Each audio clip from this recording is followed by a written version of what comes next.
ગાતું હતું કોણ? ખબર પડી ગઈ? એ જ ગાઈ રહી હતી. દેવાનું પ્રિયો, એની પાસે ડ્રોઈંગની સ્કિલ છે, એની પાસે સિંગિંગની સ્કિલ છે, એની પાસે બધા જ પ્રકારની ક્ષમતા છે.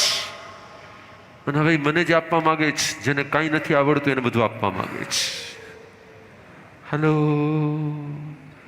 હું લઈ તો લઈશ, પણ ન મને કોઈ દોરતા આવડે છે, પણ હા મને તને મોક્ષ માર્ગે દોરતા આવડે છે. દેવાનું પ્રિયો,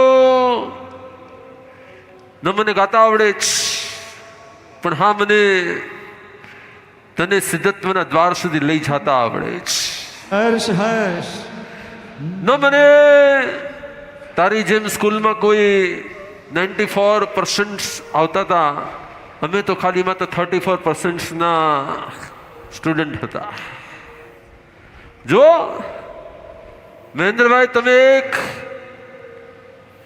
આમ પણ મેં હંમેશા માર્ક કર્યું છે. કચ્છ હોય, વાગડ હોય, એની પાસે જે કળા અને આર્ટ હોય એ અનેરી હોય, અનન્ય હોય, ઉત્તમ હોય, સર્વોત્તમ હોય છે. મારી પાસે એમ તો કાઠિયાવાડી પણ ભક્તો છે, મારી પાસે એમ તો ઝાલાવાડી પણ ભક્તો છે, મારી પાસે એમ તો મારવાડી પણ ભક્તો છે, મારી પાસે એમ તો પંજાબી પણ ભક્તો છે, પણ મારી પાસે કચ્છ પણ છે. પણ હું એટલું કહીશ કે કચ્છ પાસે જે કળા હોય ને, કચ્છ પાસે જે આર્ટ હોય ને, કચ્છ પાસે જે ક્ષમતા હોય ને, એ ક્ષમતા કંઈક અલગ હોય.